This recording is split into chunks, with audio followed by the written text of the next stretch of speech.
کس کا رمضان؟ وقت تو گزر ہی جاتا ہے، لیکن کون سی نشانیاں ہیں؟ سب سے پہلی بات میرے بھائیوں، رسول اللہ صلی اللہ علیہ وآلہ وسلم نے دو شرطیں لگائی ہیں۔ روزے رکھتے ہو، اللہ گناہوں کو معاف فرماتا ہے۔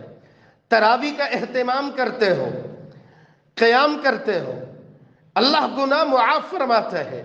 لیلۃ القدر کا اہتمام کرتے ہو، غفر له ما تقدم من ذنبه، اللہ معافی کا اعلان فرماتا ہے۔ شرطیں دو ہیں، ایمانا واحتسابا، یہ دو باتیں اگر نکل جائیں گی، دیکھنا کہیں رمضان ضائع نہ ہو۔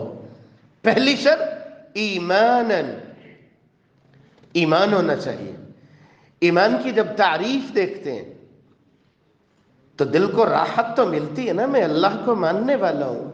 ایمان یہی ہوتا ہے نا، اللہ پہ ایمان ہو، اس کے نبی پہ ایمان ہو، نبیوں پہ ایمان ہو، کتابوں پہ ایمان ہو۔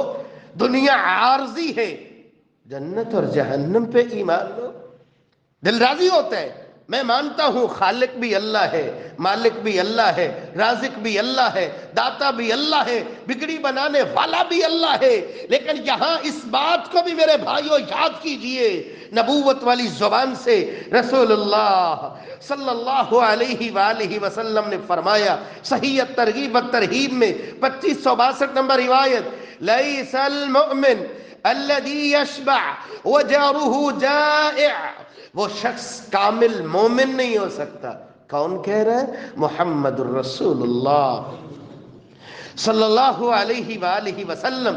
وہ شخص کامل مومن نہیں ہو سکتا جو خود تو رات سیر ہو کر کھاتا ہے، لیکن اس کا پڑوسی ہمسائے میں بھوکا ہوتا ہے، اس کو پرواہ ہی نہیں ہوتی۔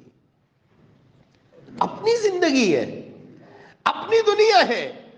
صحیح بخاری میں 6016 نمبر روایت، رسول اللہ صلی اللہ علیہ وآلہ وسلم نے 3 مرتبہ فرمایا، واللہ لا یؤمن، واللہ لا یؤمن، واللہ لا یؤمن، اللہ کی قسم وہ بندہ مومن نہیں ہو سکتا، کامل مومن نہیں ہو سکتا۔ قیل ومن یا رسول اللہ، اللہ کے نبی کون سا بے نصیب جو کامل مومن نہیں ہے؟ فرمایا الذی لا یأمن جارہ بوائقہ، جس کی زبان سے اس کا پڑوسی محفوظ نہیں ہے، جس کے ہاتھ سے اس کا پڑوسی محفوظ نہیں ہے، وہ شخص کبھی بھی کامل مومن نہیں ہو سکتا۔ جہاں اپنا اہتمام کرنے کا ارادہ ہو، سحری ایسی ہونی چاہیے، افطاری ایسی ہونی چاہیے، وہاں یہ نظر رہنی چاہیے آپ کا پڑوسی ہمسایہ کس حال میں ہے، وہاں یہ نظر ہونی چاہیے۔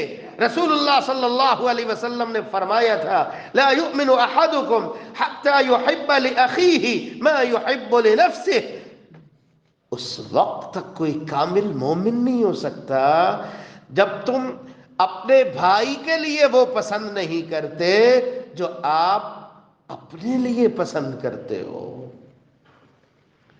احباب گرامی، ایمان کی ایک نشانی اس موقع پہ میرے اور آپ کے دل سے جھلکنی چاہیے۔ جہاں مجھے اپنا احساس ہے، وہاں اپنے رشتہ داروں میں دیکھیے۔ رشتہ داروں کے اور بھی بہت سے حقوق ہوتے ہیں، رشتہ داروں کو دیکھیے، اپنوں کو دیکھیے، لیکن اور خوبصورت بات ہو جائے گی، اس کا انتخاب کیجئے جو اور نماز کا اہتمام کرنے والا ہو، دینداری کو اختیار کرنے والا ہو۔ آپ کے ایمان کی یہ کیفیت جھلکنی چاہیے۔ جہاں اپنا اہتمام کرنا ہے، وہاں استطاعت کے مطابق جتنی جیب اجازت دیتی ہو وہاں اہتمام کیجئے۔ اللہ ذوالجلال کو ایمان کی یہ کیفیت بڑی محبوب ہوا کرتی ہے۔ صحیح ابن حبان میں 194 نمبر روایت، لا ایمان لمن لا امانت له، جہاں روزے کا اہتمام ہو، جہاں تراوی کا اہتمام ہو، جہاں ذکر و اذکار کا اہتمام ہو، جہاں یہ خواہش ہو اللہ میرے گناہوں پہ معافی کا قلم پھیر دے، ایمان کی شرط لگائی ہے، فرمایا لا ایمان لمن لا امانت لا، امانت کی پاسداری جو نہیں کرتا کامل مومن نہیں ہو سکتا۔ ابو الدرداء رضی اللہ تعالیٰ فرمایا کرتے تھے لا ایمان لمن لا صلاة له، نماز کی اگر پابندی نہیں ہے تو پھر یاد رکھنا وہ شخص مومن نہیں ہو سکتا۔